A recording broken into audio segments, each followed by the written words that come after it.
Dear President Zelenskyy, speakers of the Nordic parliaments, Nordic prime ministers and other ministers, excellencies, parliamentarians, dear friends. Mr. President, 2.5 years ago, you were the first head of state from another country to address Alþingi, the Parliament of Iceland, which you did remotely from Kyiv. Today, it's a great honor and true privilege for us to receive you here in person to this assembly of Nordic parliamentarians and ministers. On behalf of the Nordic speakers and everyone present, I can affirm that there remains strong and unwavering cross-political support for Ukraine in all our parliaments. We condemn in the strongest terms the illegal and brutal Russian invasion. We applaud and admire the heroic resistance of the Ukrainian people. Russia has shown a blatant disregard for international law, norms, and human rights and must be driven out of Ukraine.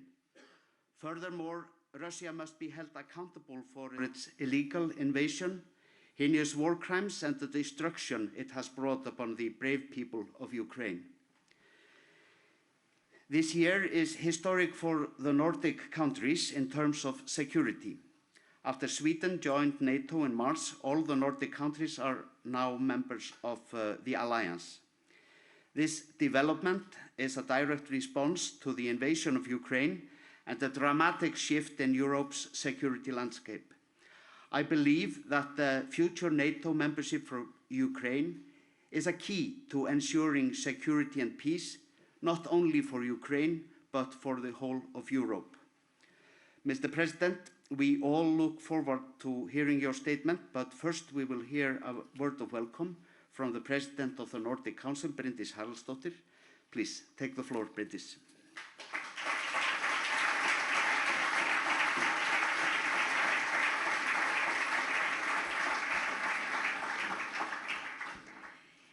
Dear President Zelenskyy, let me, on behalf of the Nordic Council, also warmly welcome you to Alþingi.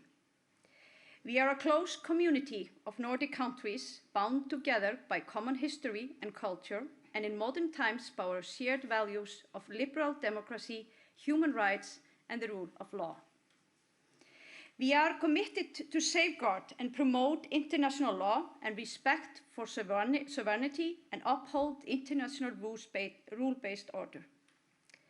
Today, these values are under attack, and the current battlefield is your country. You are not only defending yourself against the brutal Russian invasion, you are defending our shared European values, our Nordic values. Since the invasion began, the war in Ukraine and the Nordic response to it have been central to the work of the Nordic Council, which has thoroughly condemned the Russian aggression. Let me assure you that we are all standing in solidarity with Ukraine and that your fight is our fight.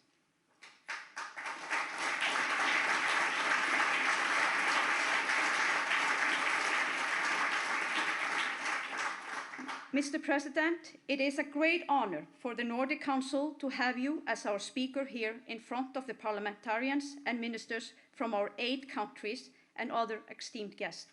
Please take the floor.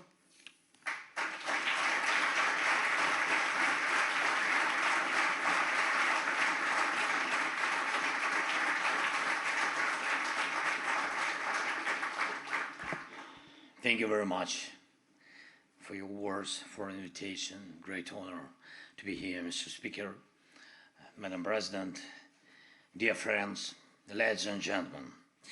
I'm pleased to have this opportunity to address you today. First of all, I would like to thank each of you, as well as the people you represent. Iceland, Norway, Denmark, Sweden, Finland. We truly feel your support, and we will always remember the heartfelt commitment of the Nordic nations in helping us defend our country, our people, our freedom. Thank you so much.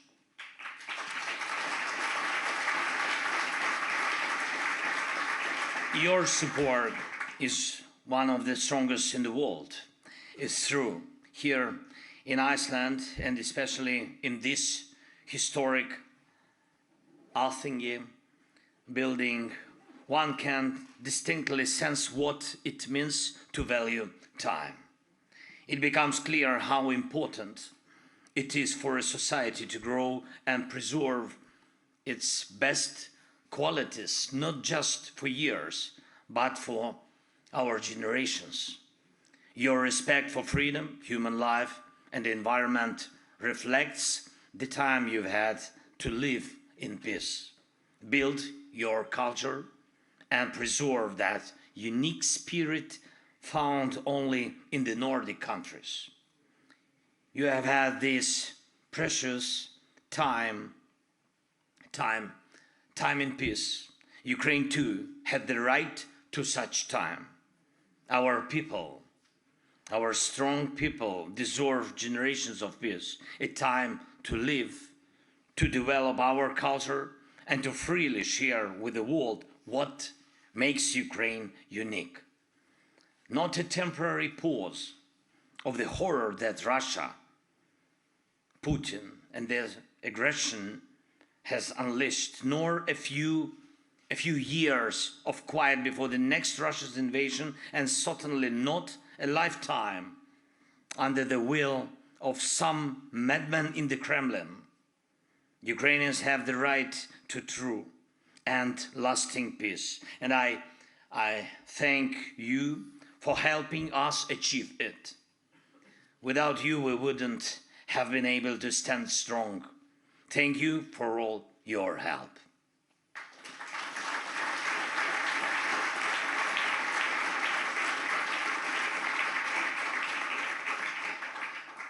Dear friends, Ukraine has not wasted a single day in its efforts to bring peace closer. Tomorrow, a special conference will begin in Canada on one of the most very sensitive issues in our peace formula.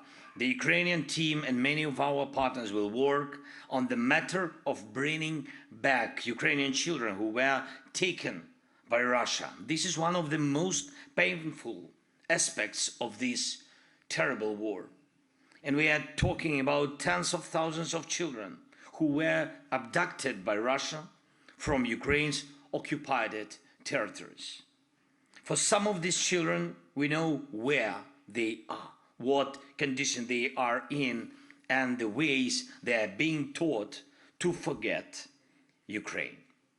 Even being lied to that they have no families, but for most of them, we don't yet know their whereabouts. These are children from orphanages in Russian-occupied areas, children who lost their parents to Russian bombs, and those separated from their families during Russia's filtration processes. They are infants, teenagers, and so many young lives that should not be scattered across Russia, taught to hate Ukraine, but instead should be with their loved ones in their own country. Forcing children from one nation into another and erasing their identities is clearly a genocidal practice. Russia has been doing this since the very beginning of the invasion. The International Criminal Court has already issued a warrant for Putin's arrest based on these actions. While we have managed to bring some of these children back, each child who spends a year or two in such conditions loses far more than just time. This is, in many ways, a loss of their own future. Wars often leave monuments to unknown soldiers. But let us at least not leave a monument to the stolen and deported futures of these Ukrainian children. This is one of the many, many reasons why this war cannot simply end with mere silence on the front lines after behind-the-scenes discussions and private agreements by a handful of politicians. We must bring back the deported and captured people to Ukraine. We must restore justice for the millions whose cities and villages were destroyed by exactly Russian bombs. We must prevent any return of Russian aggression, and this requires fully restoring the power of international law and the UN Charter. We must secure Ukraine's sovereignty and our territorial integrity, our people's safety, and our right to live freely, just like your nations, just like any other people. Real peace always has many components.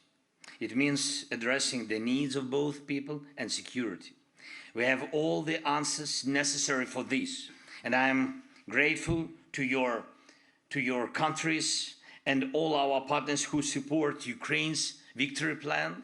It is a clear and powerful set of points that can force Russia into a true peace. Yesterday we discussed it with prime ministers of your countries and the Ukrainian Nordic Summit at the Ukrainian Nordic Summit, and we spoke about defense. We spoke about our joint production, geopolitical, economic matters, all the things that give us shared strengths. And I thank for the willingness to implement the victory plan. We agreed on this yesterday with the prime ministers of your countries. Dear friends, the free world has everything it needs to defend itself and everything people value in life. It has everything from moral integrity to military strength. All that is needed is the resolve to act, to implement what is necessary for peace. And I urge you to continue to work with us and with all other partners to protect life from Russia's attacks. And I urge you to keep pressing Russia for this war. Effective sanctions against Russia, stopping Russia's shadow tanker fleet, the funds putting aggression, and providing all necessary weapons to our soldiers. These are all tools that bring true peace closer. And I ask you to continue building all necessary, shared and national production that secures freedom. Air defense, weapons, microchips, all of it matters. We must develop our cooperation in Europe and the Euro-Atlantic region. Unity is crucial. Unity keeps Europe peaceful. And this is why Ukraine strives to be part of this unity. Our people, our nation deserve to join the EU and NATO. And I am grateful to your countries for supporting us on this path to geopolitical certainty. And please remember, in wartime, every decision made by a partner country of the one under attack is first and foremost a decision about timing. Time for how long the war will last, how long injustice will last, how long there will be no true lasting peace. May your decisions and the war and bring real lasting peace, not a temporary illusion. This is absolutely possible. Ukraine deserves true peace. It's just as crystal clear and transparent as the water we saw yesterday here in Thingvellir. Thank you. Slava Ukraini!